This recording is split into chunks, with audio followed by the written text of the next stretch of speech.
Hi, everybody. Welcome back. And it's that time of the weekend. It is time for our last session of our SAND virtual 10th anniversary festival. It's been an amazing weekend, and we're so happy to have you guys be a part of it. And for those of you that are just tuning in today, welcome to the party, welcome to the celebration. We do have replay videos of our previous streams from Friday, Saturday, and earlier today on our YouTube channel on a festival playlist. And those will only be available temporarily. So if you want to check out some of the things you may have missed, or if you enjoyed them so much the first time around that you want to watch again or scroll through for some highlights, then please take a look at our YouTube channel a little bit later to find those gems while they're around. And if you would like more information about the festival, about the participants and the contributors of issue 21, about our team or what we do, or if you'd like a chance to buy your copy of issue 21 or any of our wonderful past issues, then please head over to our website, sandjournal.com, and you can find all that and more. So up next, we have something a little bit different than our earlier sessions. We've got a really special feature. We wanted to give our editors the chance to really share with everybody a little bit about, some of the conversations that are had with the contributors about their pieces and everything that's going on that maybe you don't see when you just look at the work on the page.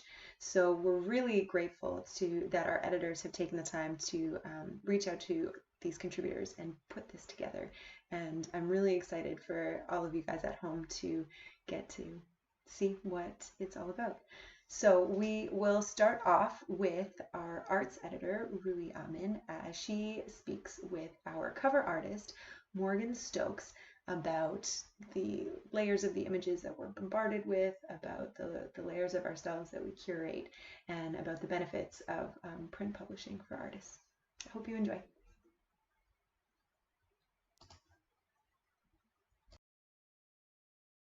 Today we have Morgan Stokes, who is the cover artist of our next issue, the theme being archaeology. Morgan also has some work inside the main signature art section. So we're going to just talk a bit about what the process was like discovering his work, how we chose specific pieces for the issue, and then also what it's like for Morgan to be part of a journal like SAND. So Morgan, hello. Hello. So could you just tell me like a little bit about your practice, just like a brief overview and like some of the specific works that we see in SAND, so the internet series and then obviously the pieces on the cover.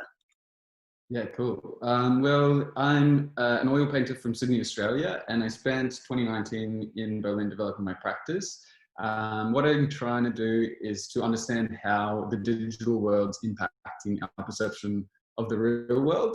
So how I've been exploring this lately is to combine sort of elements of the digital world, things that we like maybe aren't even realizing that we're seeing, which is just like UI elements that are integrated into the apps and constantly updated with these sort of age-old techniques in oil painting. So I'm combining sort of traditional old master styles or sort of any style from art history, really, because the way I see it, the internet is just sort of this place where everything exists from the past up until now, and it sort of represents the future as well. So it's just so much happening. There's all these images that we're seeing constantly. I guess I'm trying to understand how that affects us sort of at a psychological dimension. Yeah. Nice. And what did you think of the art scene here in Berlin when you were here and like working on your practice? And did you connect with did you connect with a big community of artists here? And like, how was it? I mean, obviously I like reached out to you with SAND and stuff, but were you connecting with like other like writers, for example? Because, you know, SAND is like primarily like a literary journal, or was it more just like you and the arts community here? No, it was so good. It was actually just mind-opening entirely. What I think is so special about Berlin is it is just a complete melting pot of all creatives from all over the world. And I think that really provides like a dynamism that you might not see in other cities, because there's It's still affordable. There's like a thriving cultural scene. There's just so much happening. And that's what I found really exciting and just mind opening. And like, it's just so starkly different to, well, Sydney at least.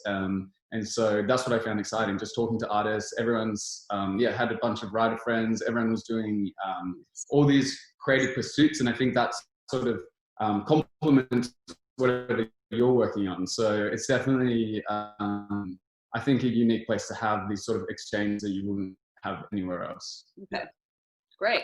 Does that answer your question? Yeah, good. So I'm gonna just explain how I discovered you, which actually is completely like, it's not unknown and not abnormal for Sand, but it's not the regular, like normally people will submit to us through Submittable and they'll send like 4 or 5 pieces of work with like a short bio. And like, obviously I go through those, and sometimes there's work that really stands out, and sometimes, you know, I don't think it's like a high enough standard maybe for what we're trying to do with the journal moving forward. And so this time around specifically, I ended up soliciting like quite a lot of the artists, like a majority actually. And I heard about you through a mutual friend who was like, oh, you're looking for like cover art, or oh, you're looking for someone to be in this issue. I have this painter friend, and it was my old flatmate, and she was like, yeah, I went to his opening exhibition. Like, he like makes this work. She shared your Instagram profile. And like, it was just crazy how well connected everyone is. Like, she's not an artist and she's not really in the creative scene at all, but she was like, oh, like the show I went to and blah, blah, blah. And like, just through word of mouth like that, you just really discover new people. I mean, how is it for you when I reached out to you? Like, did you know about Sand? Were you like aware of the journal itself?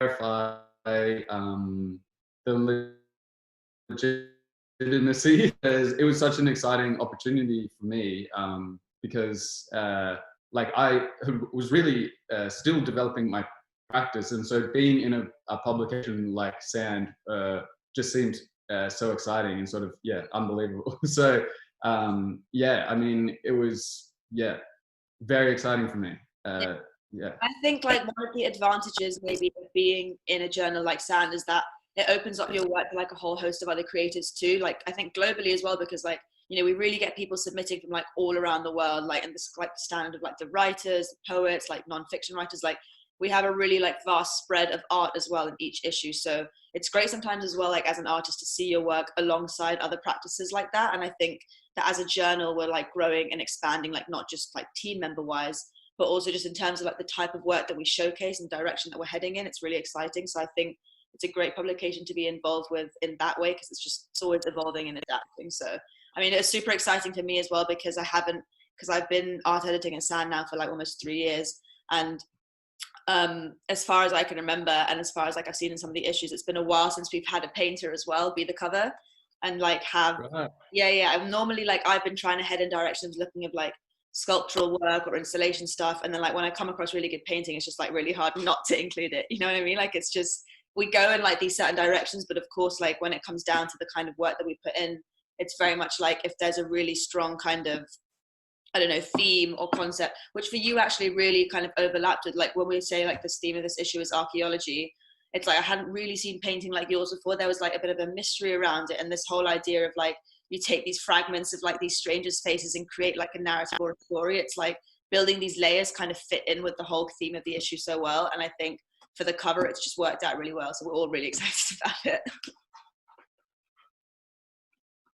That's awesome. That's so good to hear. I love thinking about it from this archaeological perspective too, because that sort of adds this layer of meaning that maybe I wasn't intended, but once you look at it, I can completely see that connection. So so good.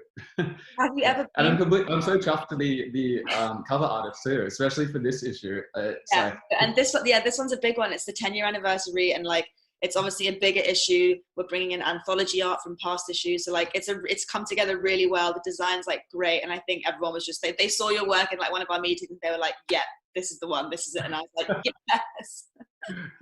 I love it.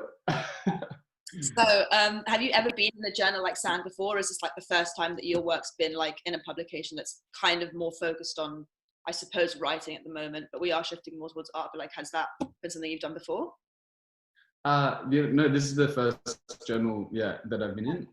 And yeah, it's so exciting because I've sort of only started properly developing or like focusing on my art full time at the beginning of last year. And so to have a journal like Sand recognize my work is just like so exciting for me. It validates everything that I've been doing, because you have a lot of apprehensions about pursuing it. It seems like it might not be the good thing to do, or people aren't going to understand what you're getting at. But to have, Sand validate my work like that is just huge and so exciting. So, Great. I mean, that's great. Music to my ears. And are you happy with how it worked out? Like, did you think the process was kind of smooth, the way that we were like talking and like figuring out whatever, like it was all fine for you? Nice and... It was so straightforward. It was so easy. It was great. And now that this has happened, now that you've been in a journal like Sand, would you think you'd be open to being published in a journal like this again? Like that kind of being in like a mix of like writing and poetry and art and photography, like bringing all that kind of together, you'd be open to something like that? My concern with how we're processing images, this is like generally, is that we're just bombarded constantly with images on social media or whatever. And I think that's definitely problematic for art when you're trying to imbue all these ideas into like these little images. It sort of just glosses over or what you're trying to achieve. So something like Sand actually gives the space and considered time for people to process, these ideas you're trying to convey. So I think it's a very interesting avenue, and I want to definitely be more because it's this curation which combines you not only with other artists like a group show might, it also combines you with writers and poets and all these other creative types. So Great. Well, thank you, Morgan, for taking the time to chat to us. We're really excited about you being involved, and hopefully we'll all keep in touch and work together in the future at some point. Thanks for including me. It's a real honor, and good to chat to you. Big love from Berlin. I got you. Wish I was there. Devastated there's no launch this year. I know. The virtual one we'll have to do.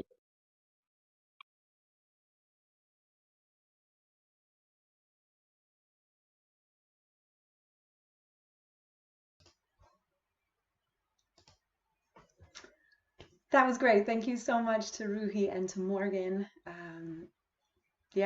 Wonderful. So before we jump into the next one-on-one session, I thought I would read a couple more of the poems that have been submitted, the 10-word poems. Submissions are closed now, and we are very excited to announce our giveaway winner. But there were so many wonderful ones. We wanted to read a special few that we really think deserve some honorable mention. So I've got 3 here that some of them have already been read at various points of the weekend, but our giveaway team decided that they were worth repeating. So I'll start with this one from Suzanne, and it goes like this. Funny how muffled moans grow like mushrooms in the dark. And when asked what this one was about, Suzanne wrote that this was inspired by a fling I had with a dude who was living in what was essentially a drug den, sharing a bedroom with 2 other guys. They never opened the blinds, so the place felt like a smoky time warp. Very, very vivid, that one. Our next honorable mention goes to Jeff Gu, who's actually one of our contributors from this issue, and whose piece we saw earlier today. And this one is called Untitled. Untitled. They're still hunting me, so no time to title this. And I don't know if this got mentioned when Jeff's 10-word poem was read the first time around, but I found it really interesting. He said that this play is, this poem is a play on the form of microfiction that was inspired by Anna Maria Schua's apoyamos, if I'm saying that correctly. So thank you for the hot tip, Jeff.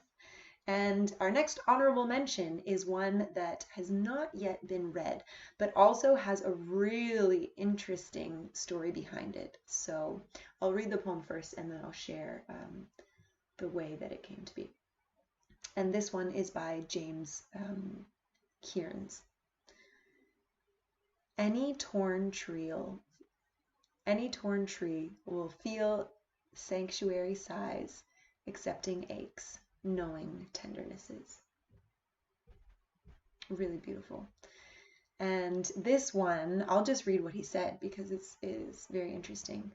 James said, to celebrate the cosmopolitan nature of a publication in English but based in Berlin, I furthered the constraint of only using 10 words by adding that each word must resemble a corresponding number in a European language in the order of 1 to 10. Using this technique, I followed the sounds suggested by these numbers to form a poem which hopefully pulls you into its imagery by the implicit suggestion of counting, which underscores it. Really creative. Thank you very much, James. And thank you to everyone who submitted poems. Even though we unfortunately don't have enough time to read all of them, it's been such a pleasure, to read all of them here aloud with you guys on the stream. It has been such a pleasure to read through them in our off time and see all the really creative, interesting, and relevant things that you guys came up with, even with only being able to use 10 words. So thank you. We will have more special mentions and our giveaway winner announcement later in the stream. But now I want to get back to our editors and their conversations with their contributors. So the next section, or the next segment that we have is with poet Rukmini Kalamangalam, and she's speaking with our poetry editor Crista Siglin. We saw Rukmini's reading of her piece earlier in the weekend, which was just beautiful. And so here, Crista and Rukmini talk a little bit about the process and philosophy of writing and editing and how ongoing that is, as well as the collaboration between reader and writer, the figure of the mother, and migration and generations. All with lots of beautiful garden analogies sprinkled throughout. So I hope you guys enjoy this next segment, and thank you to Crista and Rukmini for putting it together.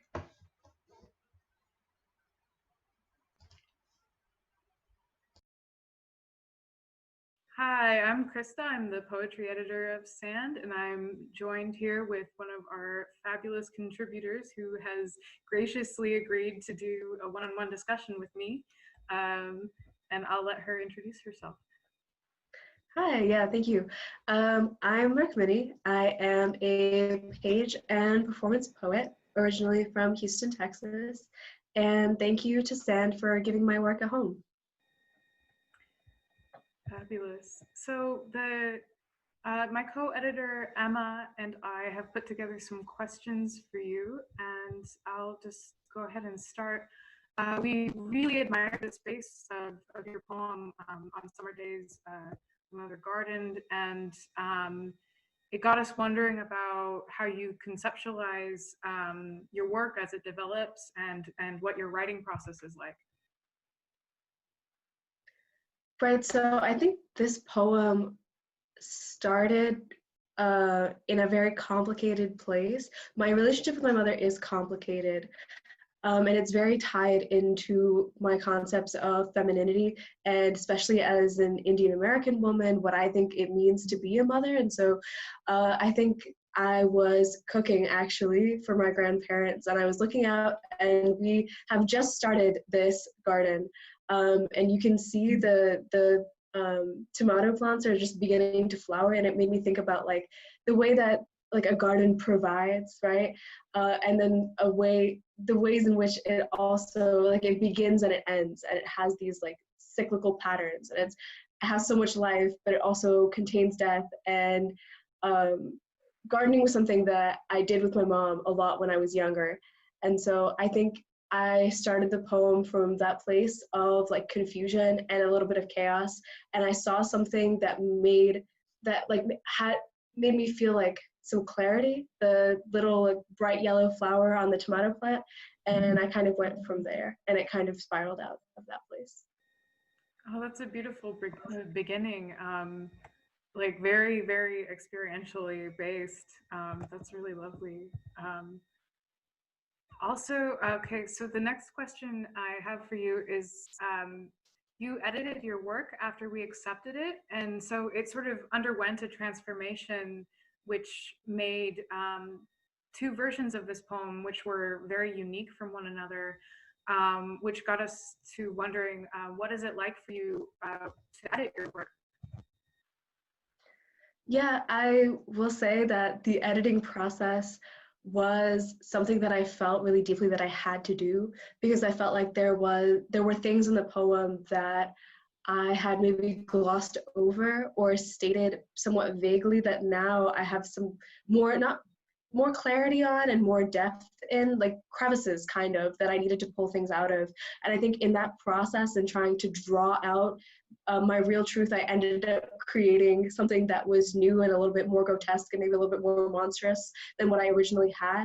And it certainly was not an edit that was done with any kind of like formal intention, or I didn't read the piece and say, oh, like I think technically this could be a little bit more smooth here, or I think this could be a very interesting juxtaposition here. It was very much, I was reading the piece aloud to make a video for your magazine, for your journal, and I said there's more here that I need to express, and that ended up being something that was very different from what I had originally.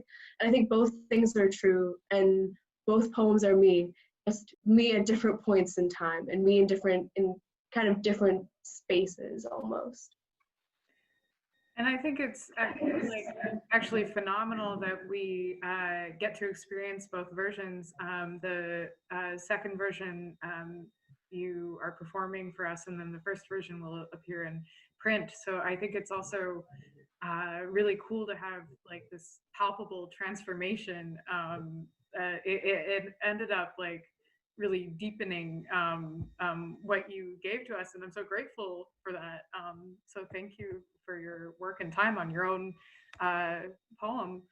And do you have a sort of a philosophy about like when an edited version of a poem becomes a new poem unto itself? I guess you sort of just spoke about that a little bit, but do you have any thoughts on that? Because I often encounter that also. Yeah. So I think one of the best pieces of writing advice I've ever gotten was from Dinesh Smith. I saw them, they were teaching a workshop at, excuse me one moment. Gesundheit. I think I'm having some like Florida allergies right now. But I actually got to experience a workshop that they did at a youth poetry festival called Brave New Voices. And it was a workshop about how to write a poem that you will be writing your whole life. And that is how they described it. They said that there are some poems that you will be writing as long as you write. And that was something that immediately struck a chord with me. It resonated so deeply, and it made me feel valid in like these iterations that we have. And even in Hinduism, which I'm trying to understand more, I'm trying to read more about our scripture to gain a different avenue of connecting with my culture. There's so much about a cyclical nature of things, right? The idea of rebirth, the idea of like dharma and karma, which follows you from life to life. In Hindi, we have this saying like, Hamara saath janam ka saath hai, which means we have been together for 7 generations. So there's this kind of connection that you move with people through all your lives, right? Through all your iterations. And so that has been something that has helped me think about like, these are essentially the same poem to me, but they're just different phases of the poem. And so, yeah, it's a new poem because it ends in a new place and it discovers, I think, a different part of me, but it all comes back to this like this kind of seed, right? This place where all these poems spring from. I hope that answered your question. That was a gorgeous response. Thank you. yeah, I guess that like the next question I had for you, you also just kind of answered. You have such an eloquence, but the poem, my next question was, does a poem take on a life of its own? Which it seems like it might.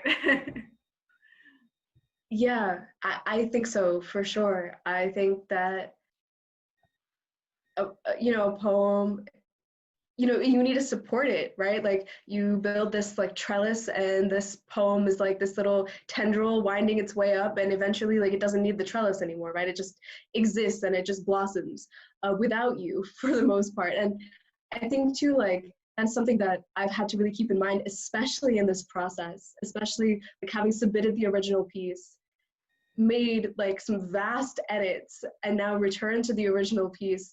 It's like, I have to remember that like the poem exists without me, and it exists beyond me, right? And that's something that I love about poetry, is that you bring something to the table as a writer, and you bring something to the table as a reader, right? Like, I may read a poem and I may take something completely different out of it than what the poet was initially writing about, but there's a beauty in that, right?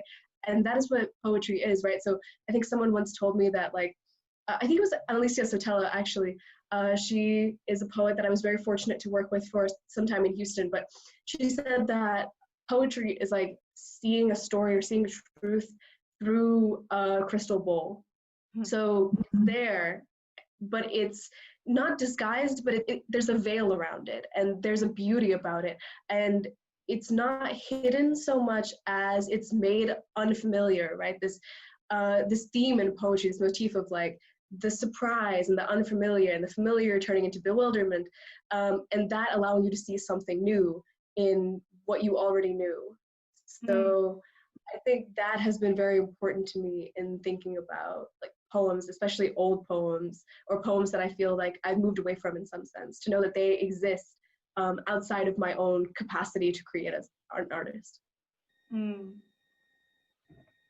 Oh, yeah, I agree so much with what you're saying. And I think it's also very pertinent within discussions about like visual art as well, and like Yes. what it means to like sort of like aggressively seek inspiration versus like this process of waiting and just like allowing it to happen and sort of like surrendering to it. There are lots of ways to go about it, and I think part of what makes it the end result, or maybe not the end result, the whole process so beautiful is the way that you interact with the process itself. Certainly, yeah. So you already spoke a bit about gardens and the important role that they've played for you, and how a garden became the stage for the situations and conditions of the poem to play out. And I was wondering if you could talk about like your discernment process in terms of like what if the garden is a stage in which things play out, like how did you make decisions about what was going to happen on that stage? Right. I'm not sure how else I would describe it, but I don't feel like the garden is a stage so much as the garden is like a starting point. It's like this kind of like, it's almost like a motherland from which like this idea of like femininity and motherhood and like Indianness specifically like comes from for me.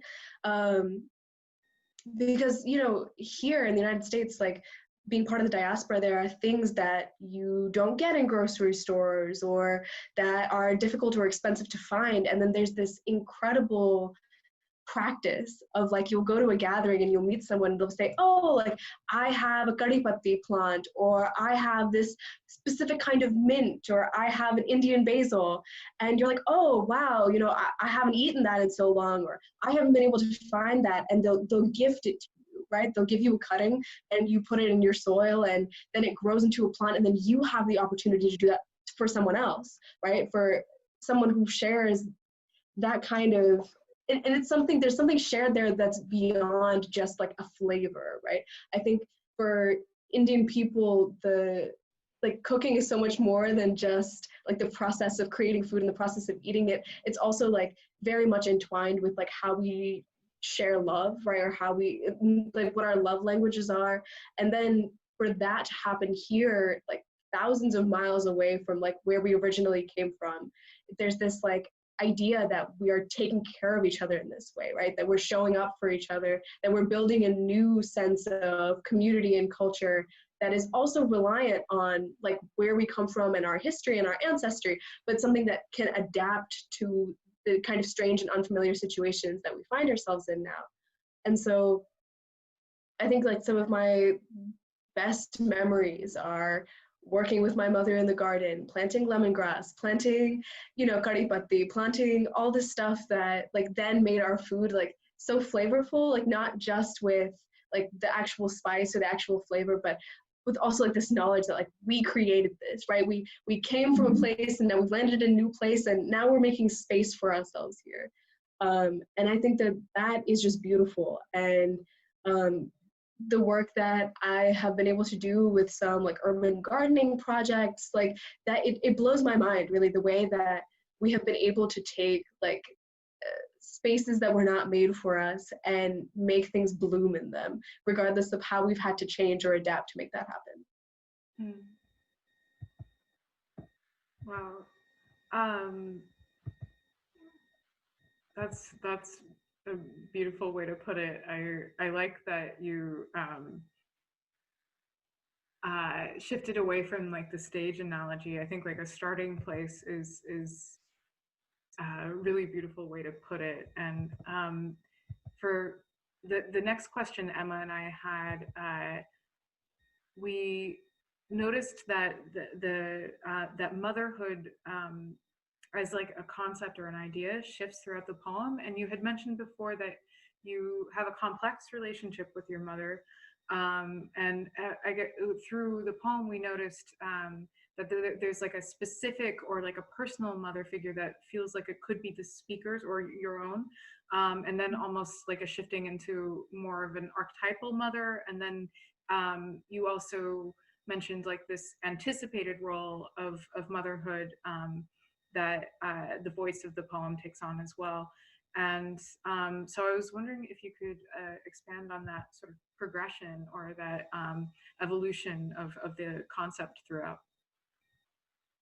Yeah, so like I said, my relationship with my mother is complex. There are a lot of things that have gone into making it so, but I think that it's something that I struggle with a lot because there is this standard of motherhood, right? This archetypal mother that is everything that a child could ever want or need, and it places so much burden and so much pressure on like the mother figure to provide, right? To be everything that the child could want and to make sure that all the child's needs are met, and then on top of that to teach the child how to love, how to be loved. And then I think about my own experience, not just with my mother, but with all the people who have been mother figures in my life. And I think about like this change from like the broadness of what like the archetypal mother is supposed to provide to the specificity of like what I hold from my mother figures, what they have given to me. It's these specific moments or these specific ways of loving, or these specific flavors, or specific pieces of advice that I carry with me. One of my poet mentors, Deep Mutan, I think of her very much as a mother figure, and she gave me this piece of advice in regards to poetry, where when I first started writing poetry, I was very much caught up in like slam, right? Like performance poetry. Like I had this idea of like who I was going to be and what it was supposed to look like and what I was supposed to say. And she was like, you need to leave room in your poems for yourself. And like that on one hand was like, right. Like on one hand, that was like very specific to the poem that I was writing and the person that I was trying to be. And on the other hand, it's like this, like, it kind of grew into this huge thing for me, where I take that not only into my poetry, but also into my life, right? Into like the relationships that I have with people and the world that I'm trying to create. I'm like, this world has to have space for me, and this world has to have space for all of us, right? Like, and so that idea of space comes from her. And so I think that there's something to be said about like the broadness of what we expect from a mother, and then not the narrowness, but the concreteness of what we actually get from our mother figures. And that is something that I hope to take into my own relationships, and if I ever become a mother, to bring that to my children as well. Thank you. There's so much about this poem that we love, and I think you're just doing an exquisite job talking about these things. What I think really specifically, just to talk about one particular line, the sequence of words, fence of our skin, seems to function on so many different levels, and it's near the end of the poem, and so it just like it feels like it's even deepening what's already occurred before in the poem. And so I was wondering what on what levels those words are functioning for you. Yeah, so on one hand, it's like this very literal thing, right? Like our skin is, if we put our hands next to each other, our skin is what differentiates your hand from my hand, right? At the same time, like I have this very distinct memory of like gardening with my mother, and then like looking up at the fence that separated our house from our neighbor's house, and like seeing the lizard like just on top of the fence, and beautiful, and like the lizard, I think that it's his mating call. It has like this part of its throat that like swells out, and the lizard is green, but it has this vibrant pink throat, and I sitting on this like dull, boring, brown fence, and you're like, there's something about that just stuck with me, something there that like resonated with me in terms of like freedom, like making our own space, and like thinking seriously about like what boundaries are necessary, and like how do we create those in a way that's not exclusive. At the same time, like the fence of our skin is to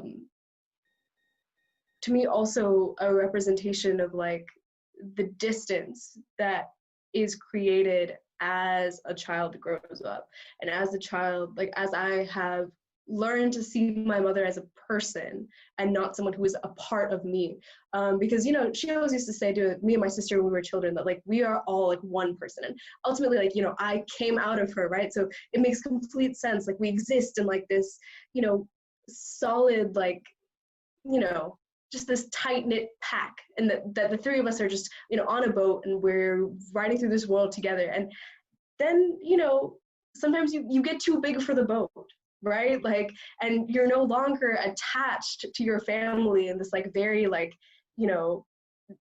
physical, visceral way. Like you're no longer bound to them, and then you're like, well, now that we're separated, what brings us together and what divides us? And so it's also about like my skin is her skin, right? Like those are my genes. At the same time, like our skin is a barrier between us. Like my relationship to hers is also a barrier between us. And there are ways in which we can't speak to each other because of our relationship, because she's my mother and I'm her child, right? So that too. Yeah, it's such a difficult thing to negotiate, this like deep connection and like empathic response to someone, while yet needing boundaries in order to, like, as you said before, like continue into the world like with your own space. It's a really difficult thing to negotiate, and I think the poem really gets at that. I only have one more question for you. I mean, I could probably ask you question upon question upon question, but the final question is, what are you working on now? Well, first, thank you for allowing me to see into my work more clearly. Your questions have illuminated things for me that I don't think I even realized that I was thinking about or that I was doing. So I really appreciate us having this conversation. Now, I think I haven't been working on much, to be honest, because there's this anxiety around the pandemic and people who are close to us who are at risk, and this mass death that we have not gotten to mourn as a nation at all. And, you know, the killings, the murders of unarmed Black people, and racism, which makes Black people a greater target for the coronavirus, and so much that is weighing so deeply and so heavily in my heart. And I think my energy right now is going into, okay, how do I make this better? How do I fix this? How do I address, you know, anti-Black racism in my own community? How do I, you know, support those and stand in solidarity with those who are protesting and who are being tear gassed and shot at with rubber bullets right now? That is where all my mental energy, my creativity, my anger, all that drives my writing and all the best parts of myself, that's where that's going right now. Hopefully, out of this experience, we will create a world that is better than the one that we are seeing right now. That's the only thing I can hope for and work towards. And I hope that in that process, I will also continue to write. But it feels like right now, writing is not my highest priority. My highest priority is to try and ensure a world where the people that I love are safe. Thank you for answering that. Honestly, I think like we need to hear that because I think it's really important that we know the reality of what it means to like not be able to like give your attention to something that is really important to you, but like identifying that it needs to go somewhere else at this moment is heartbreaking because your voice is so important. And so I really appreciate you answering that, and I think it's really important for people to hear. And I hope to see more of your writing too, when it's possible. Yeah, there is this question that the poet Kaveh Akbar, he mentions often on his Twitter, which is like, what does it mean to be in a nation working in a language and a medium that can produce something like this being racism, social inequity, these deep divides in our country, right? Like, and that is something that, you know, ever since I first saw that, it's been rattling around in my mind, right? Like, and I don't think anyone has an answer to it, but I think it's an important thing to think about, especially in terms of like, what's next, right? Like, knowing that English is this way, that America is this way, and that is inextricably tied into me. Like, what can I do to make sure that our future does not look like our past or our present? Absolutely. Kaveh Akbar is amazing. Absolutely, I 100% agree. Yeah. Thank you so much, Rukmini. I so appreciate you taking the time to speak with me, and I'm so pleased to have you in this issue and your work. And thank you again for being so generous and so kind with my work, and for taking the time to read my poem and to see all that I meant to say and more. My utmost pleasure.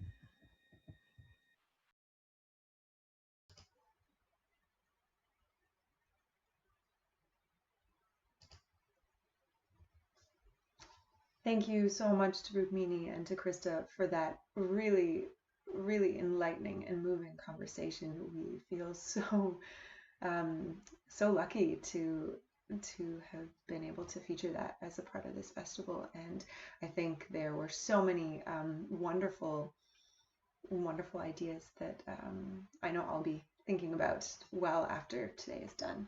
I know we also got lots of great comments about that piece. Ruby says, Rukmini is so incredibly eloquent. What a pleasure to hear her talk about her work. And Emma says, I love this conversation so much. So Rukmini, I think you have a ton of fans here at SAND, and we're really grateful that you took the time to talk with us, and so happy to have you in this issue and as a part of our festival. Next up, we're gonna shift modes a little bit, and there's something that we as a team here at SAND feels really important to speak about. This weekend, as we have been joyfully celebrating the anniversary of 10 years of SAND and this festival and the chance to share all of that with you, we've also been hearing and seeing what's going on in the US right now, and we have been shocked and mournful and enraged.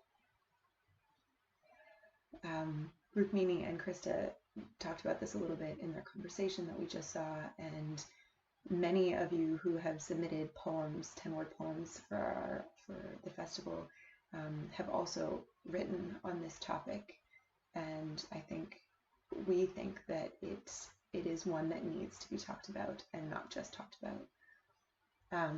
Right now, I'll share a couple of the poems that were submitted that we felt were really moving and really spoke to this terrible, terrible situation that's going on right now. So this first one is from Dina Rosen, and it says, "Names etched on cardboard, to hold them tight, to remember." Thank you, Dina. The next one is from former contributor Cheng Tim Tim, who was in our last issue, issue number 20, and he's from Hong Kong. And Cheng writes, "Can't breathe, we can't be, you here with me." Thank you, Cheng.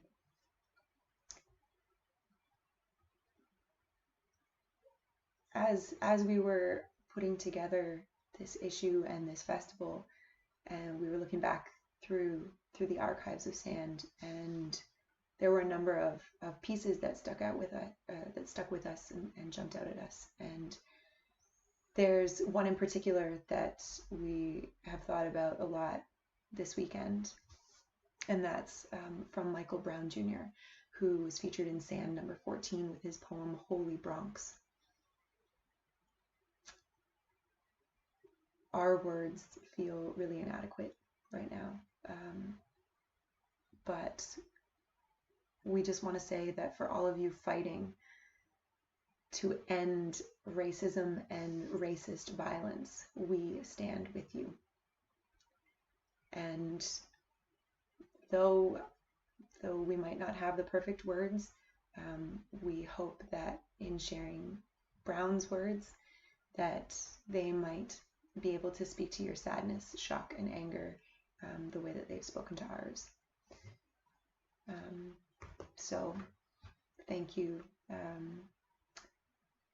Thank you, first of all, thank you to our team here at SAND for coming together to talk about this really important issue that has come up once again this weekend, and for coming together to find a way to give a voice to it on our platform here, and to Ashley for recommending this poem.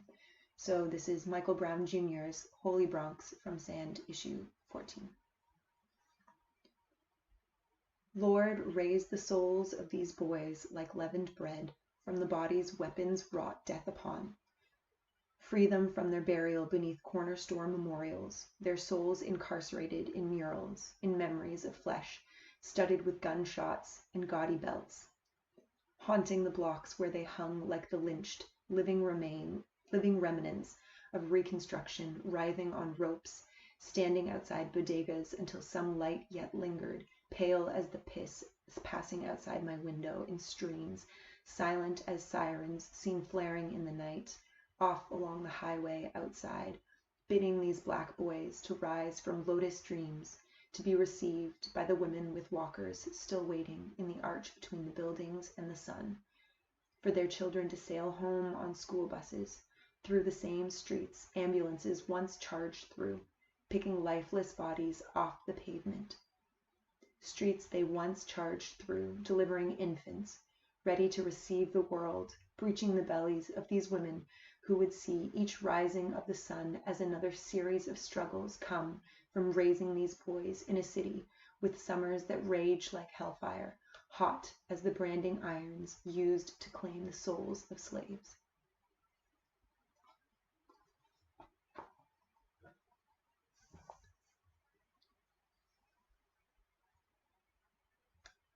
So we would just encourage everyone to get informed, take action, and use your voice.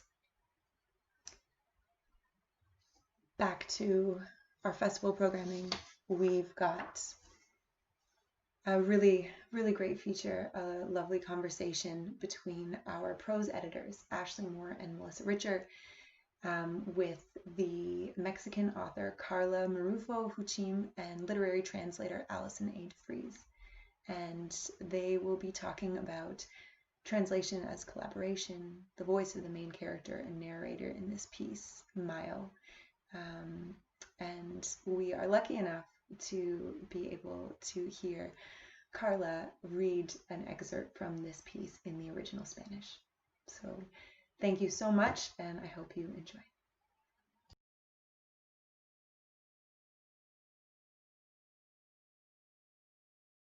Good evening, everybody, and welcome to our fiction interview. We're going to be speaking tonight with the author and translator of one of our pieces, Mayo. My name is Melissa Richer, and I'm one of the prose editors at Sand Journal. And I'm Ashley Moore. I'm a prose editor with Melissa. So we're here with Carla Marrufo and Allison A. deFreese to talk about Carla's award-winning Spanish language novel, Mayo, and Allison's English language translation, an excerpt of which is featured in Sand's new issue, number 21. So welcome to you both, and thank you so much for being here. Thank you. Thank you so much. So let's begin with some introductions. Carla Marrufo is a novelist, poet, and playwright whose work has won several prestigious Latin American literary awards, among them the 2005 to 2007 National Wilberto Canton Award in Playwriting for her play Lluvia para siete insomnes, Rain for Seven Insomniacs. She's also won the Jose Diaz Bolio Poetry Prize for La Ciudad en Ti, The City Within You, and finally, the 2014 National Dolores Castro Award in Narration for this novel, Mayo, The Month of May.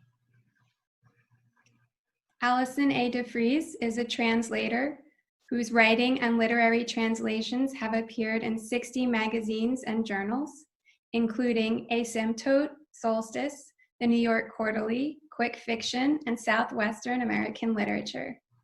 An English translation of Maria Negroni's book, Elegy for Joseph Cornell, is forthcoming this year from Dalkey Archive Press, along with 3 other book-length translations this year.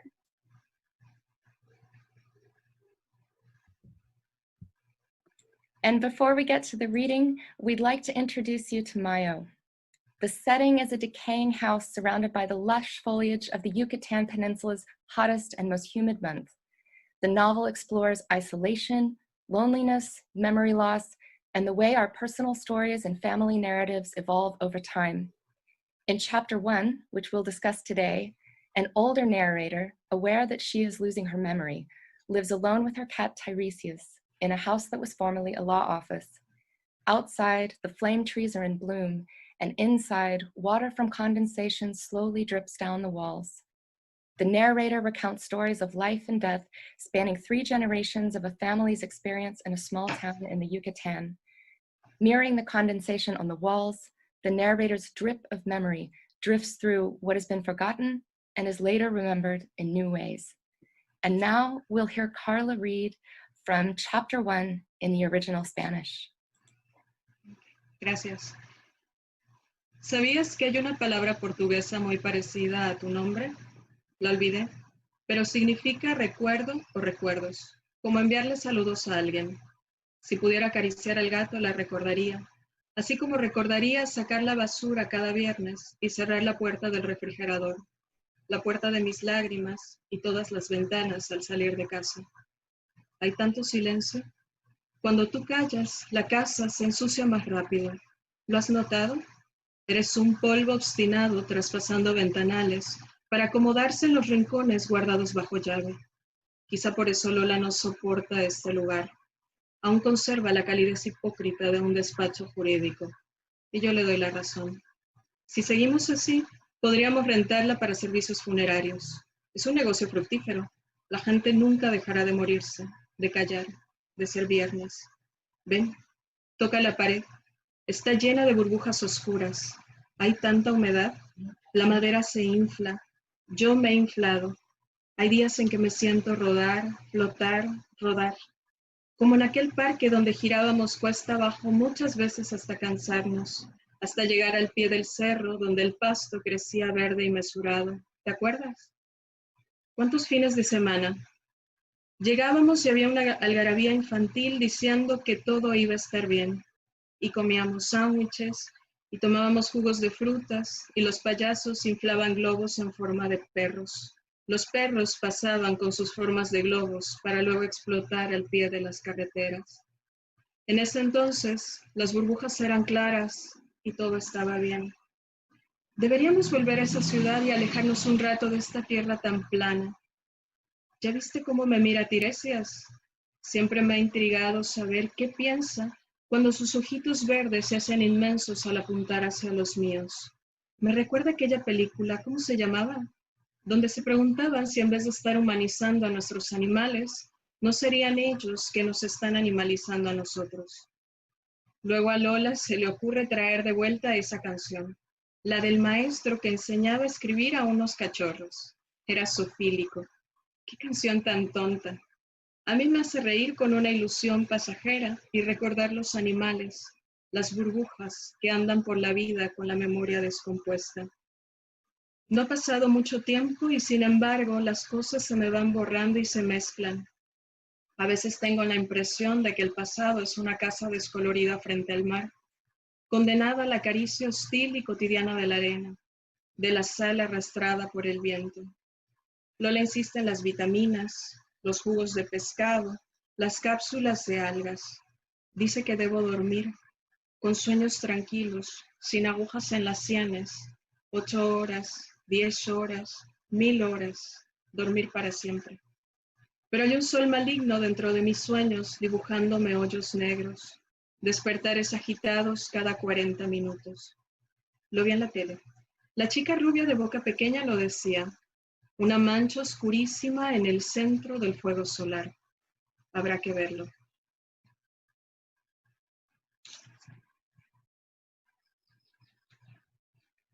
Thank you so much for that, Carla. The first question that I wanted to ask is actually for both of you. We're curious, how exactly did your collaboration come about?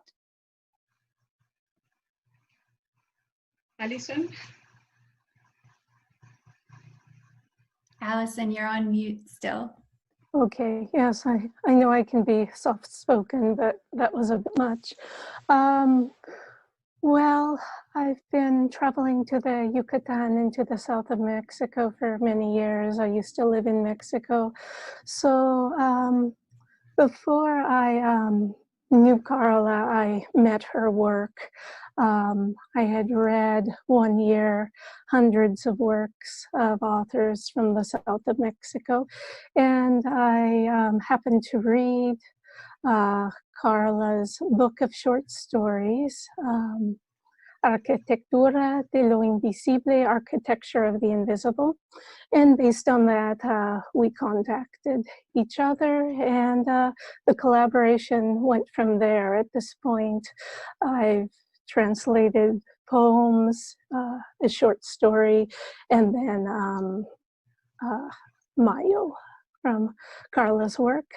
Carla is an extremely versatile writer. She's a poet, she's a playwright. Carla es una escritora muy versátil, es poeta, es dramaturga, a novelista, and her work is very unique in a lot of different ways. I believe Emily Dickinson was attributed with saying that she knew she had written a poem when the hair on the back of her neck stood up, and that she wanted to write work that breathed. Se dicen que Emily Dickinson sabía que había escrito una poema cuando le daba escalofríos o cuando sus palabras respiraban. And I felt that Carla's work breathed when I read it. Thank you very much, Allison. No, it's really, yes, I'm very enthusiastic about your work. We had the same reaction here at SAND when we read it as well. This quote from Emily Dickinson is so great. I think she talks about her head being taken off as well, the top of her head being taken off. And I'd like to keep mine, but that's yeah, an interesting idea. But yes, we felt the same. Thank you. So, Allison, maybe you could tell us a little bit about what the collaboration process was like. We're not translators ourselves, but we love the work of translators. And we were wondering what it's like. Is that a lonely process, or is that a process where you're really actively involved? You and Carla are really actively involved. Well, I would say we were very actively involved in the translation process. I really feel that translation is a collaboration. So I really appreciate all of Carla's help about specific terms, especially there are some regionally specific words and terminology in the translation. So I was in touch with Carla very regularly through the process. As far as the life of a translator, yeah, besides the fact that everyone wears masks to the grocery store, my life hasn't significantly changed in the last few weeks. Great. So we really wanted to talk about also one of, or many of the reasons we loved this piece. It's experimental, it's poetry as prose, it chooses a narrative voice that is one we don't usually hear. An older woman, first of all, an older woman living alone, and an older woman who is losing her memory, and she knows it. And Carla, we were really interested in finding out, how did that narrative voice come about? What attracted you to this narrator and this style of writing? Yeah, well, at first I wanted to create a character that was, yes, this woman who is gradually losing her memory, but also I wanted to give that feeling of despair, of constant struggling with her own past and in her present, and how she's trying so hard to go back to certain moments in her life that were important for her and for her family that now it's gone, and especially those moments in the relationship with her son. So I wanted to give the feeling of this woman who is lonely, sad, but also fragmented in the inside. So I thought that the way she had to speak and the way that she thinks had to be also broken. So when I was trying to configure her voice, I just thought that the way of making that natural and to give that feeling of I don't know, of being broken had to be something that the reader also can identify in the text when reading. This is so like falling out of place, and because that's the way the character is feeling in that moment when she's trying to remember and she's trying to speak and she's trying to recover all those moments that were so important for her. Yeah, we found it really beautiful how the form of the piece mirrors the inner life of the narrator. This is a really beautiful marriage of literary form and character. Yeah, there's so many elements of the narrative voice and really the construction of the writing in general that are so delicate and subtle, because as Ashley mentioned, there is so much poetry and prose together here. And so I was really curious to ask Allison what it was like to translate that. And it's so much less straightforward than many novels. So how was your approach? Did you find that challenging in some way? How did you find a voice that would capture the poetic voice that Carla has? Thank you. Yes, really, there is a lot of poetry in this piece, and that was one of the aspects of it that really attracted me to it. It was like translating poetry, but without the rhymes, and fortunately, but there is meter in this, there's music, there's lyricism. So really, you know, just the sounds of the language, I feel that Carla really does a wonderful job of capturing the just the music and the magic of the way people talk in everyday life. There's a level of realism to the piece, and it also really is the way our thoughts go. So even though it may seem like an alternative narration, there really is a authentic voice here. ¿Cómo fue la experiencia de traducir la voz de esta narradora? Fue como traducir la poesía, más o menos.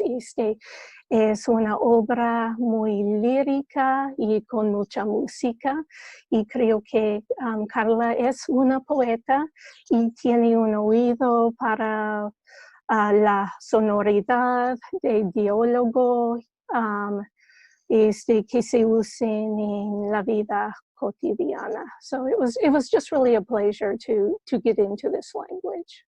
Thank you. Oh, that's lovely to hear. And our next question is kind of about something strange that happened while we made this issue of Sand. We chose to publish this piece back in January, before Europe and North America were under quarantine, before the coronavirus, this pandemic had affected the world. And what happened when I was rereading this piece in March under quarantine was I found myself connecting with the narrator because I myself was at home. I don't have a cat, Tiresias, to keep me company. And I was also losing track of days. I was losing track of the time. I was forgetting things. And I felt like the way that this narrator expresses herself had become a way that many people I knew, not just me, were expressing themselves. And I wanted to ask that question to both Carla and Allison.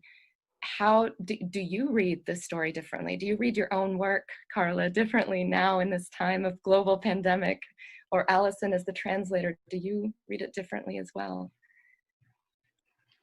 Yeah, well, it's funny because, well, now here in Merida, like everywhere else, it's May, but it's the hottest season of the year, and it's weird because you don't really want to go outside because it's unbearable. I mean, the heat, you can walk a couple of blocks because the sun is just horrible. And but right now we can't do that, so it's okay. And the novel, I'm sorry, wanted to give that feeling of wanting to go outside but not really wanting, and also this feeling of being isolated. And well, right now, in the case of the character, she's not in a quarantine, but now that I reread the novel, I felt that losing track of time, and at some point losing memory, losing your mind, because it's kind of maddening to be like this for well, we have been like that for 2.5 months, I mean, here. And yeah, that feeling of being like trapped, but you're not really trapped because you're at home, and how your home gets weirder every day, because it's like when you see yourself in the mirror, like for a very long time, you just stop recognizing your own face. It's kind of like that, what happens in the novel, and what kinds of feel right now that it's happening, because you're in the same place every day and you're looking at the same exact things, but everything is becoming a little weirder. So yeah, I think it gives the same impression. And for the character, for this woman, that isolation also has to do with she's not only like feeling kind of trapped in her own house, but also in her own mind. So it's kind of a reflection of the physical situation of this woman, but also the situation in her own mind, that she's losing control of what's going in there. So that's also part of this claustrophobic feeling, that you just can't go outside right now, but you can just go out of your mind. I mean, yeah, no, that makes sense. Of course, of course. I think that makes sense to a lot of people watching right now. Okay. Allison, would you like to add anything? Sure. You know, I think one reason I was drawn to this work was its sense of isolation and alienation. In our world, a lot of these situations, especially with older adults, were already existing, and certainly situations with the environment. The sun really can kill you in some parts of the world, and that's part of the piece as well. So I really feel throughout countries in North America that older adults are experiencing already a lot of isolation. Families separate for a number of different reasons. So, and there are a lot of inhospitable places in the world because of the heat. So I feel like a lot of the themes, you know, a lot of the situations already existed. Una razón por la cual me atrajo esta obra fue por sus temas de aislamiento y de la narradora, y pero situaciones como esta ya existían en el mundo moderno. So yeah, it's really with technology, with social isolation, a lot of people end up there already. Definitely. So, Melissa, did you want to ask about publishing then? Sure. Thank you both so much. And it's been really interesting for us as publishers to reread these pieces because the first half of our selection process was before the pandemic, and then we accepted right before the pandemic really started. And as we're editing and proofreading the drafts of the file that will be printed, we found that our relationship with almost every piece had changed. So it was really interesting to hear you both talk about that. A lot of the people who are listening right now are also writers or translators. And I think that it would be great to ask you if both of you, if there's any advice that you have for emerging writers and translators who are looking to publish their work, and especially if that work is less traditional and more experimental.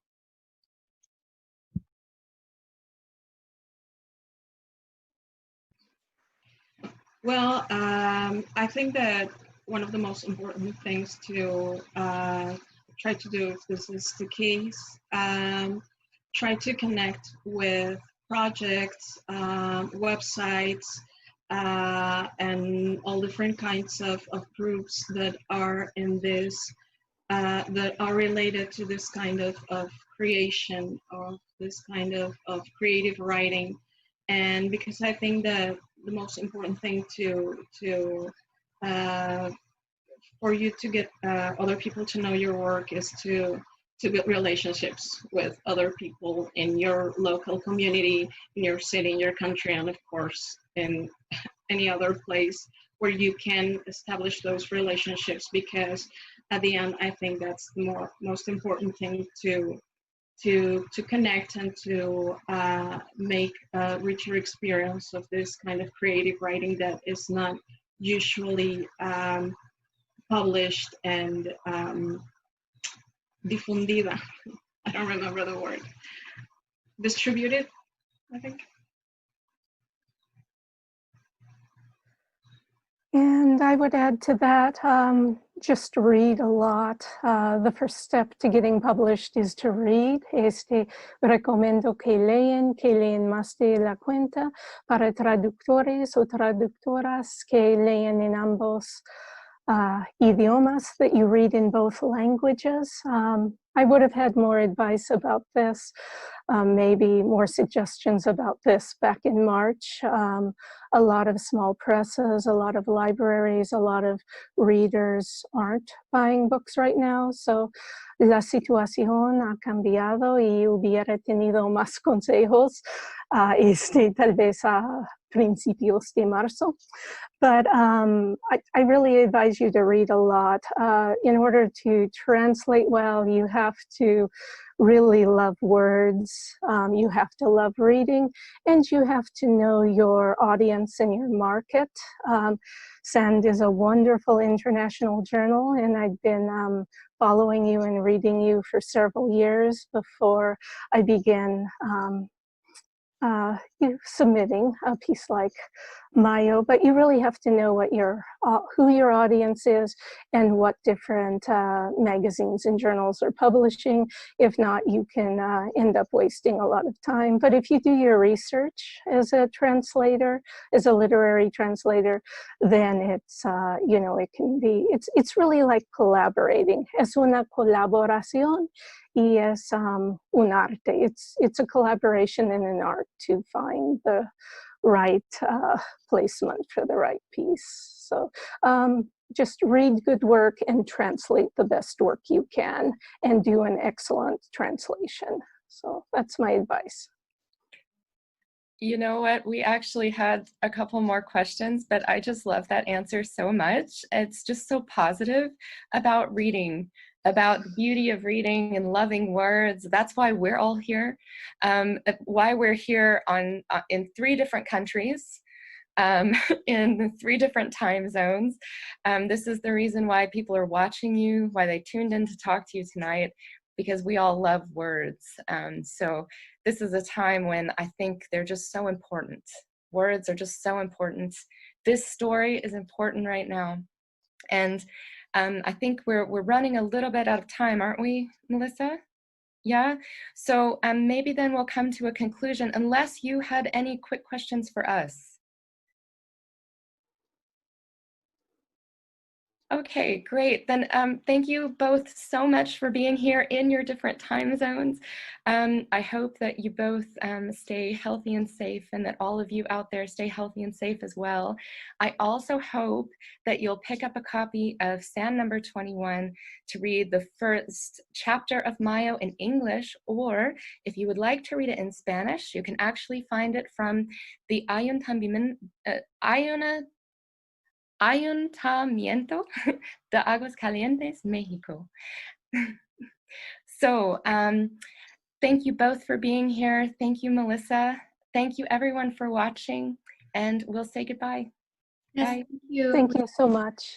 Thank you. Thank you.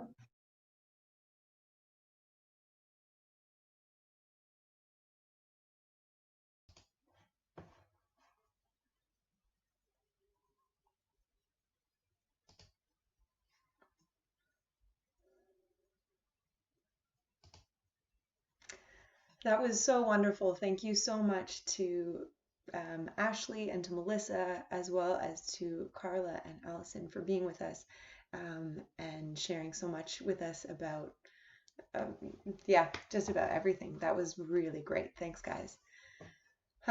So we don't have a whole lot left in this session or in our festival weekend. But we've got a couple more exciting little tidbits for you, so don't leave just yet. First, I wanted to just tell you a little bit more about sand and the fact that. Sorry, just one second, please.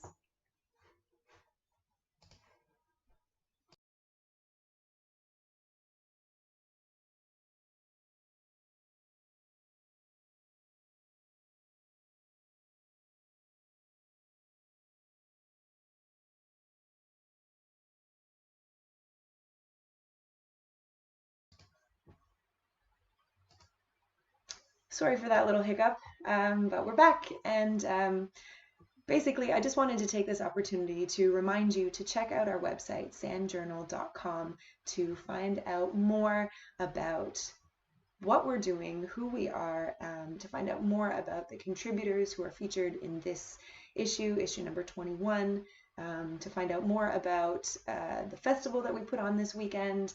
You'll also find a link to the YouTube channel so that you can go back and watch some of the recaps while they're still available.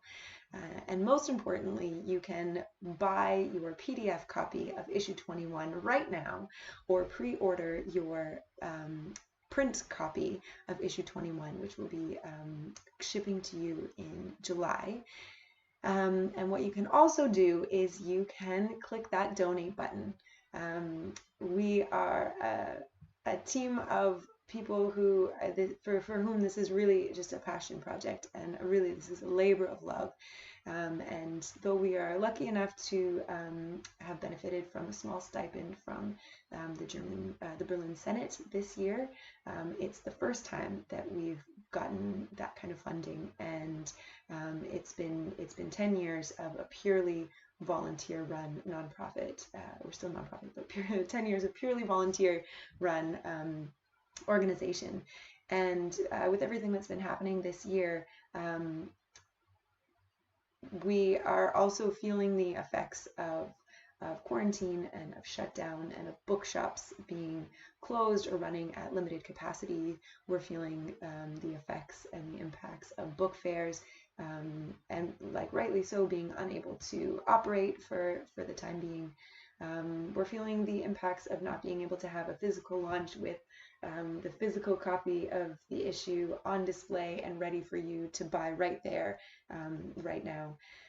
So yeah, we really rely on support from the community, and we really encourage you, if you've enjoyed some of the programming that you've seen this weekend, if you're curious about the pieces that are featured in this issue, if you want to help ensure that SAND can stick around for hopefully another 10 years to come, that we can continue to publish amazing work from a wide variety and a very diverse group of voices, and that we can stay weird and stay unique and stay SAND. So please consider making a donation. Please definitely consider getting yourself a copy of issue 21. And thank you so much for all of your support in all shapes and forms. All right. So our next segment is something I think a lot of people will be really interested in. It's a Q&A panel with our editors and our communication and outreach coordinator, Ruhi, who's moderating. And we got a lot of great questions submitted from people at home talking about their work, the editing process, submissions, rejections, all kinds of really interesting topics that I think are interesting for everyone, but maybe of particular interest to the writers and artists that would love to see their work published, or continue to see their work published in different ways in different places. So enough from me. I'm going to pass it over to Ruby and the editorial team. But before I do, I haven't forgotten. It is that time. It's time to announce our top submissions from our 10-word poem contest and announce the giveaway winner. I don't know about you guys, but I am very excited. So, as I said before, we had so many really incredible poems that were offered up. And we narrowed it down to the top 3. So I hope you guys are all doing your drum rolls at home, on your desks, or on your laptop, or wherever you're watching from. Our second runner-up, in 3rd place, we have Roger Mason with his really, really lovely poem that I will read for you once again right now. Clod, lump, spade, grunt, fork, muck, seed, plant, grow, feed. Thank you, Roger. We all really enjoyed that one. Moving right along, up next in 2nd place, our first runner-up is Manuel Pino. And the poem that Manuel contributed is in Spanish, so please forgive my terrible pronunciation. I never said that I could speak Spanish, but I will do my best to read Manuel's Spanish and give you also a very poor translation after the fact. Here we go. Thank you so much, Manuel. Caminemos los dos juntos, escribamos nuestra cuidad con los pies. It sounded so much more beautiful when Jake, our editor-in-chief, read it out earlier in the weekend. And for those of you who, like me, are not very fluent, the rough translation is, let's both walk together, let's write our city with our feet. Yeah, really wonderful. Thank you so much. And now, the moment has come.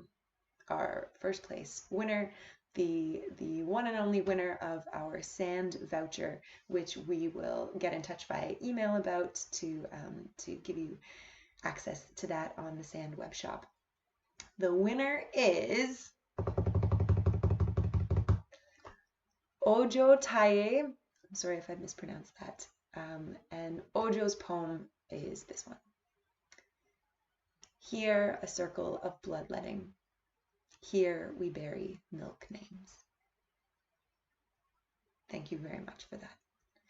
And a short note that Ojo provided with the submission of this poem was this, and I quote, "I wrote this poem as a sort of solidarity for the victims of massacres in southern Kaduna," end quote, which is a region in Nigeria. So, congratulations to Ojo. We will be in touch soon to give you details of how you can take advantage of your sand voucher. And thank you again to everybody who contributed a poem this weekend. It was a pleasure reading them.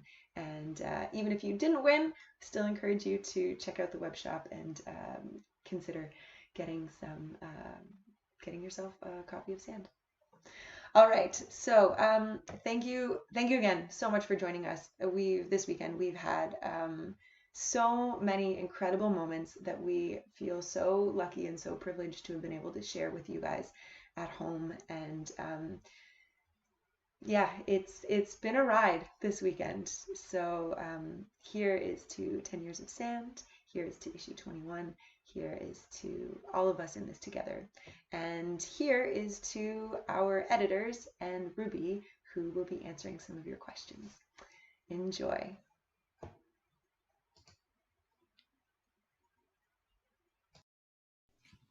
Okay, welcome to the final segment of our SAND virtual 10th anniversary festival. Thank you so much for everyone who's joined us for other parts of this festival, to all the contributors and the team. And yeah, so for this final section, we're going to be doing a roundtable editorial question and answer. Over the past week, we've been collecting your questions all about editorial things, submitting, editing your own work, and so on. And we're going to do our best to answer them over the next half an hour or so. Yeah, so first up, we'll quickly introduce ourselves. I'm Ruby. I'm the Communications and Outreach Coordinator for SAND, and I'm going to be moderating this panel. I'm Krista. I'm one of the poetry editors. I'm Emma. I'm the other poetry editor. I'm Ruhi, and I'm the art editor. I'm Ashley, and I'm one of the prose editors. And I'm Melissa. I'm also a prose editor with Ashley. Okay, so I guess we should just dive straight in. The first question we have is, what's your favorite strategy for coping with rejection? And yeah, I guess it would be good to hear from a few different sections on this. Maybe we can start with Ruhi in art. Mm-hmm. I think I find that the key thing to remember is that you don't take a rejection too seriously. I always try and look for the positive in those situations, and almost always ask for feedback so that I can build on my own practice and my work, so that I'm a bit more successful next time, or I know what I need to maybe focus on in more detail. I also think it's really key to remember that every rejection is an experience. So maybe it just wasn't the right time or the right publication for you to submit to, but these moments should also push you to strive to work on your work and future success and whatever. And also remember that just because a publication doesn't accept your work, it doesn't mean that another one won't. So there's always a chance that other people are maybe looking more specifically for what you have to offer as well. So yeah.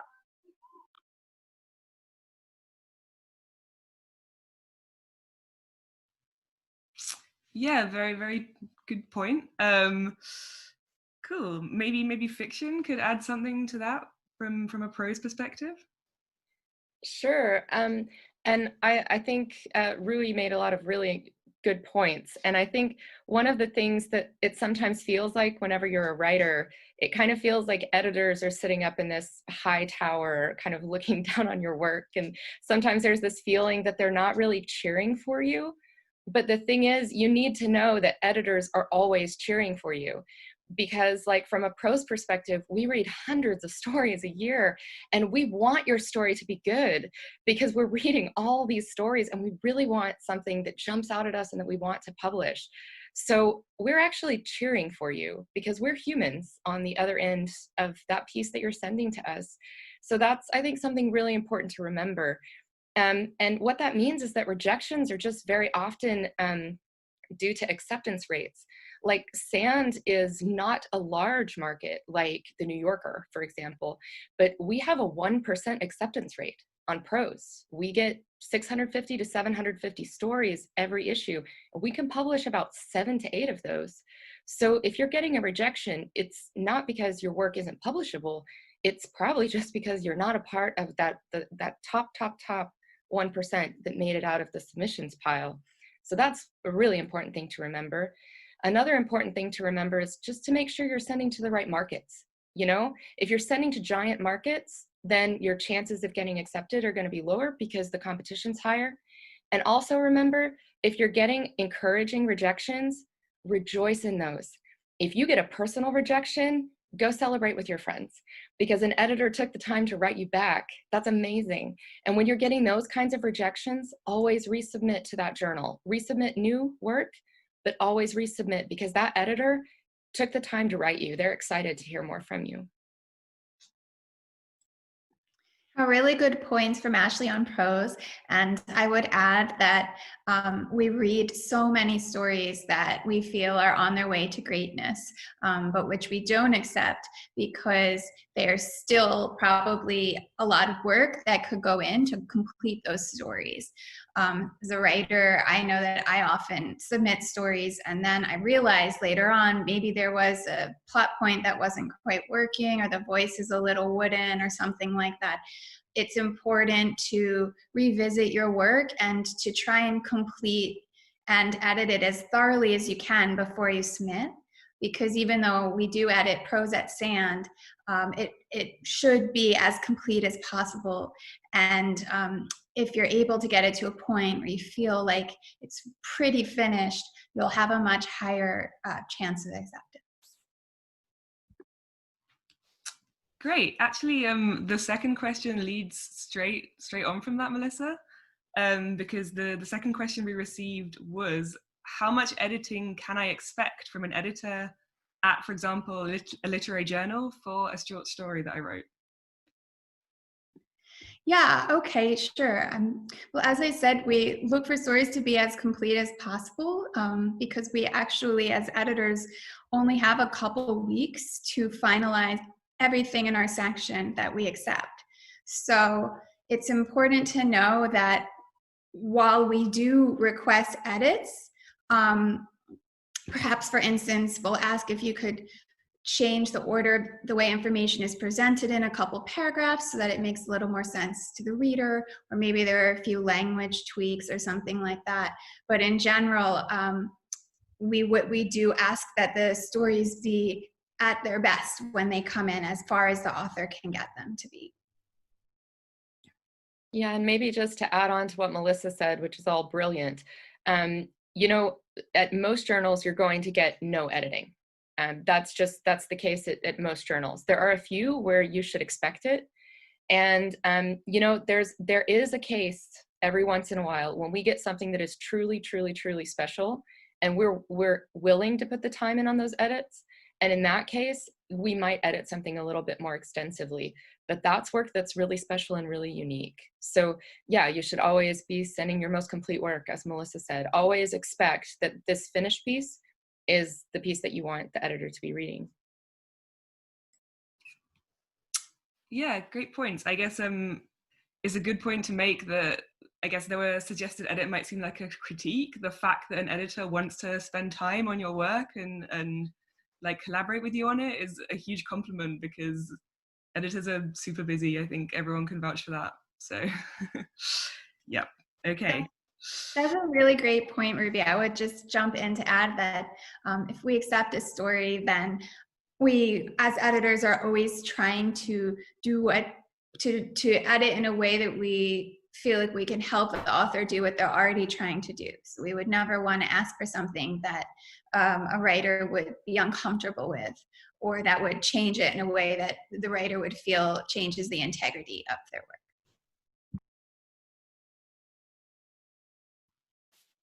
Great, okay. And moving swiftly on to our third question. We're going to come to art in a minute. The first few questions were mostly focused on writing. This question is, how does one find beta readers?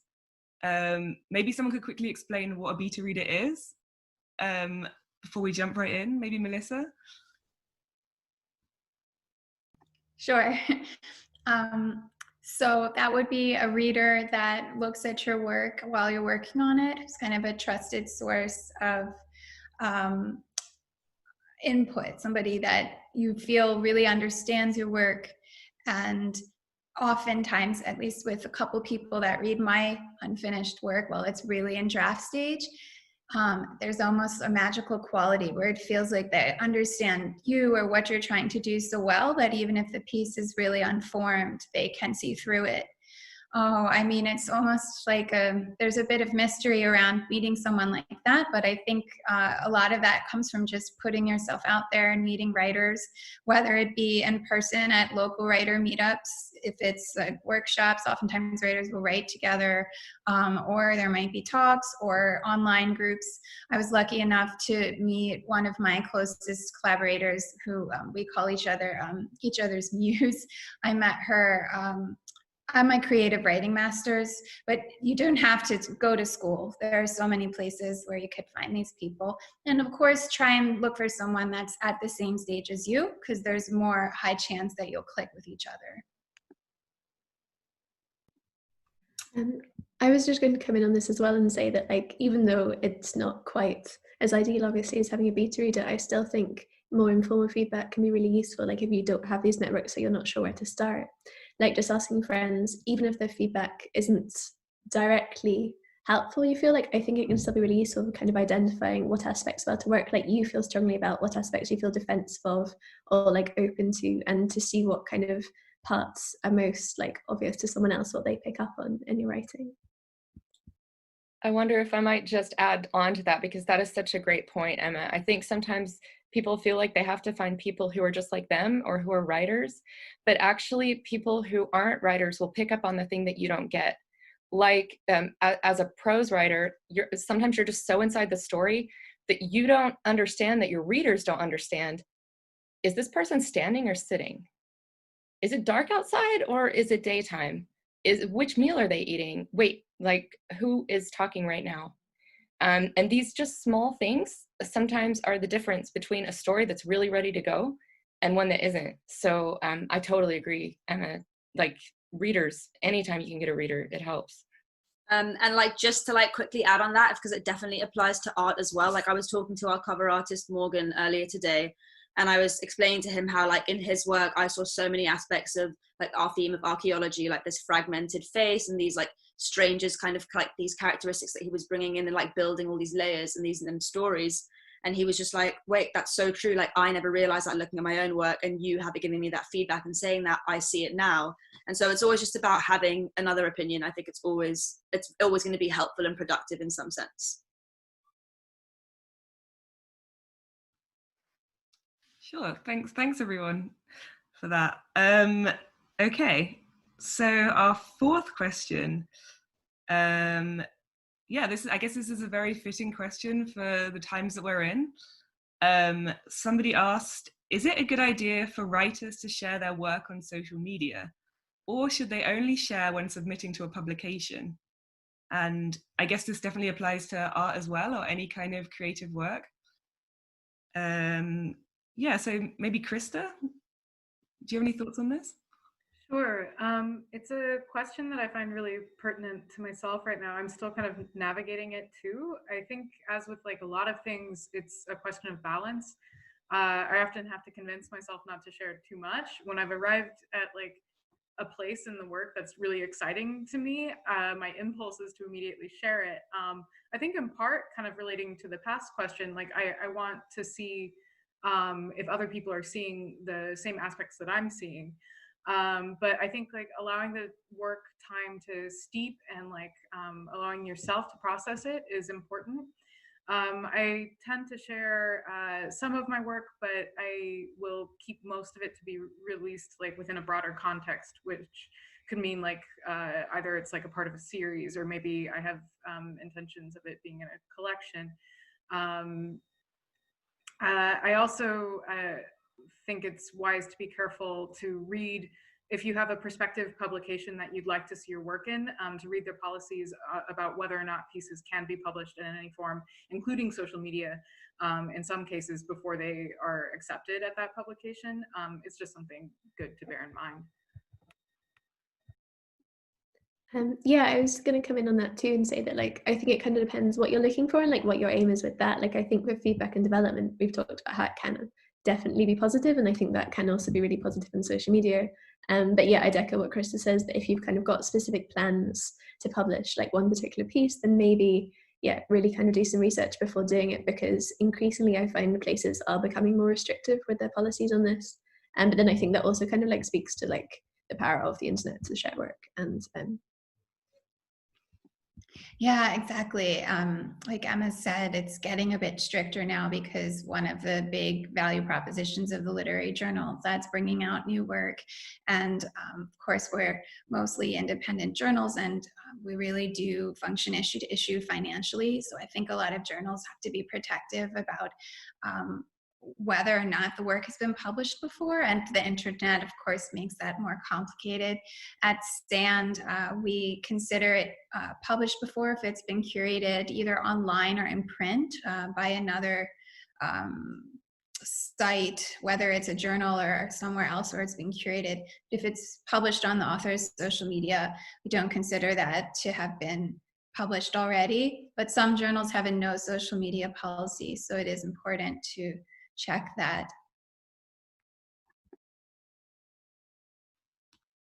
Yeah, for sure. I mean, I think reading the guidelines is just so crucially important, because you would never want to ruin your own chances for a publication that you love by like accidentally violating a guideline. So ours are on our website. Yeah. Okay. So the next question is specific to poetry. And this person has asked, how do I know when a poem is done or finished? I'll go ahead and jump in. I mean, there's a way in which I understand poetry to be sort of like an endless play. Like you can just go on relating one thing to another, ad infinitum, like, but there is like this mysterious element to me in which it like is functioning in a lot of ways simultaneously. Like it's a code that's not really a code. It functions concretely, like both as like sound and like anticipated sound. But like a poem's information is organized in such a way that it can simultaneously like be legible. It's like not noisy, and yet it like remains like chaotic in a sense, that it remains noise. There's a really great essay by Cole Swenson called Noise That Stays Noise that talks about this in poetry. And I find that like as the poem goes on, like certain elements get clarified and then they get like reconfused, and it's like such an interesting pursuit. And like exploring the way that words can connect and then complicate, and how both phenomena are really useful in the world of the poem. And I don't necessarily know how to end the poem, but I do try to be sensitive and like realize where there's been a point of like transformation or like an impression is made. And if I don't know whether to end it, at least pause. Sometimes that pause is just I'll re-enter the poem and like add more or edit it, or it's completed. And I think like with every poem, like it has a different life, you know, and so each poem will kind of tell you a different thing about itself. But I at least try to pause when I think I've hit something. Yeah, I really love what Crista said on this. And I think the idea of pause is so crucial. Like, it doesn't need to have the pressure of being the absolutely final, forever version of the poem. Like, I think it's kind of important to maybe reach a point where you can kind of set one version aside, say this is one form, and at the same time give it permission to maybe continue developing and changing into other forms. So that maybe you have these kind of different and overlapping variations, and you can kind of come back and see which one feels most right. And again, it's just which one feels most right at the time. It's not necessarily the definitive version of the poem forever. This was something that we discussed with one of our contributors this issue, like about what time does a variation of the poem become an entirely different poem. And I think that there's not a clear answer. Like, there's a lot of flexibility and fluidity there.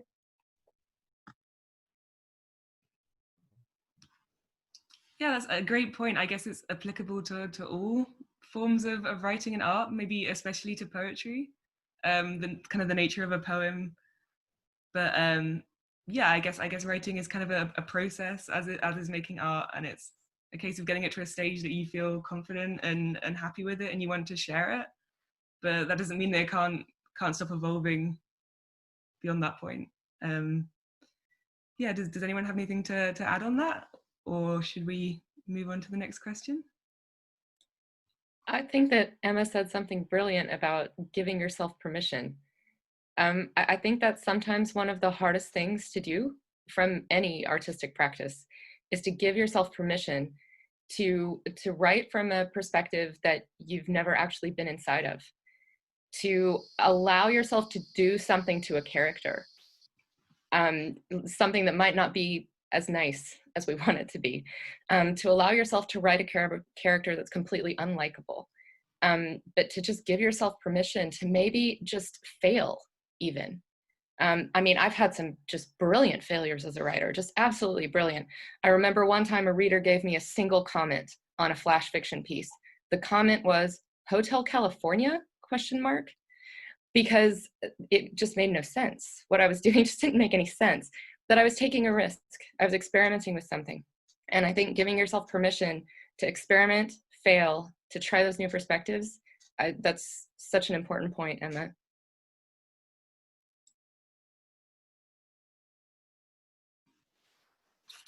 Great. Okay. So now we're actually coming to the last question for this Q&A, which is a big one. And it is, many literary magazines ask for new perspectives. Could you narrow down this definition? I think this is actually such a great question, because if you're someone who goes out and likes to submit your writing or art, I think you find a lot of bewildering descriptions from various platforms about what they want, and they can be quite abstract. So yeah, I'm really interested to hear what you guys all have to say on this. Maybe we could start with Ruhi from an art perspective.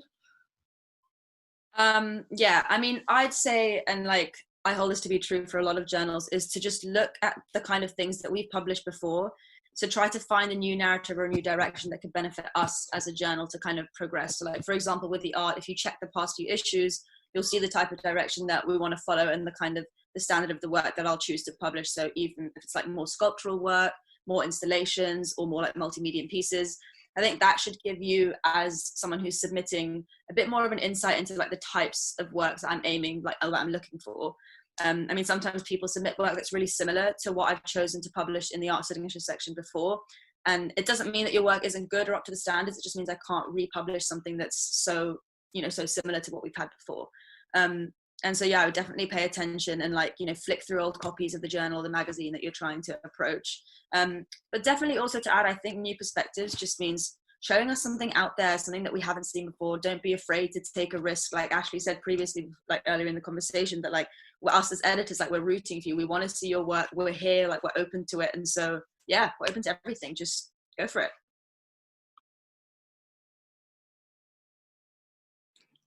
So yeah, just to maybe add on to that, when you were saying that, it actually reminded me of a comment that I made to Melissa in the submissions for this issue. And my comment was, I can't tell if this is brilliant or insane, but it's one or the other. It's nothing in the middle, And I think, and we actually published that because it was brilliant. And I think sometimes that's the thing, like the new, whatever that new thing is, it's often kind of on that edge. It's on that border between, right? And I think that's what's really interesting. So I know that this is confusing. What does it mean by hybrid genre, or by new perspectives? But for the prose, at least at SAND, we are looking for things that take real risks. And so that means that we like to see things that are maybe hybrid or experimental. And we've actually got 2 of those in this issue. In SAND number 21, we have Karla Marrufo Huchim's brilliant excerpt from the novel Mayo, which is the perspective is a different perspective. The form is experimental. It's a hybrid between prose and poetry, as is Lizzie Yarwood's Stand Back, Stadtbad. These hybrid pieces are really beautiful. They take risks and they create layers. And then we also have seen people take really brilliant risks with form. We've seen people use the reality TV format, for example, or put a character inside a sitcom that only that character was inside. Everyone else was in reality. We've seen people do things like take the bedtime story and use it to do something just brilliant. So it's not just playing with form, it does something, it has a purpose, it's meaningful, it tells us something about the world, about characters, about psychology. And the other thing that does that is telling us stories about people that we don't always hear from. So we've heard a lot of stories. There's nothing wrong with stories. that look more like traditional literature. There's nothing wrong with that. But we've just heard a lot of those stories already. So why not tell us a story about the people who work in chicken processing plants or pork processing plants? Why not tell us a story about the child of a dictator who works for a tyrannical, or the child of a general that works for a tyrannical dictator? Or tell us about a group of children who are currently surviving an apocalypse? Or a woman separated from her partner after a volcano might have exploded, or maybe the world is ending. These are all stories that we've published. And those perspectives are really important. We want to see more stories from women and about women, from the LGBTQ+ community. We want to see more stories from people of color. We want to see more stories from the international community, which includes translations. All of those are perspectives that we want to see. Just to jump in from the poetry perspective as well, I feel like Ashley and Ruhi have given a really good overview. I definitely want to emphasize the translations. We're publishing some translations this issue we're really excited about, and we'd love to see more and from kind of a wide range. Otherwise, yeah, we want poetry that's a bit risky, that's experimental with language and form. Or if you're using more traditional form, like we want it to be clear why you're using it, and not just a convention. And yeah, take risks and send us the results. I would also add that a risk can be subtle. You could have a story that's about a traditional topic like divorce or school shootings, which are stories that we receive a lot of submissions on those topics, but maybe it's told in a different way. Perhaps the form is unique, or the voice is really unusual, the language might be. So it's not necessarily that it has to be really flashy. It's just kind of more that there's something different about the story that catches our attention and causes us to say, oh, this is a new perspective on perhaps a story that is pretty universal, but it still feels like a fresh perspective to me as an editor.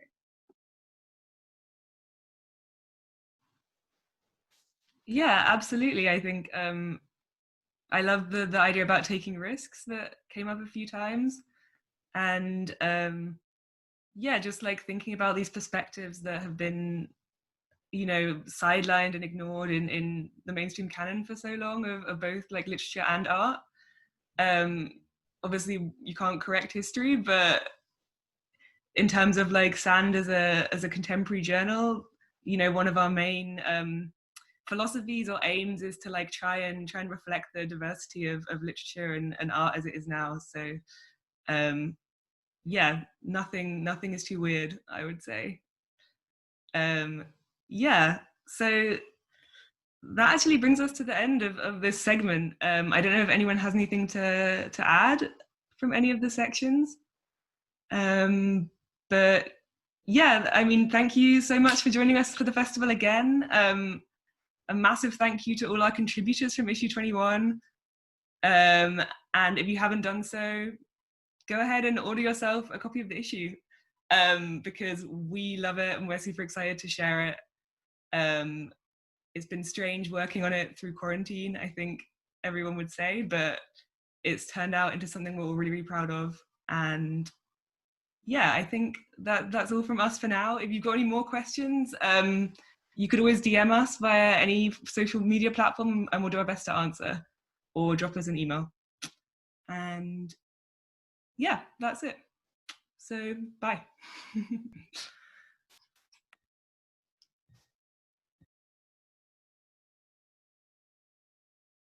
All right, everybody, that wraps up our festival weekend. Thank you so much for joining us. I hope you all had a wonderful time. And from all of us here at Sands, happy birthday! Thanks for coming. Just realized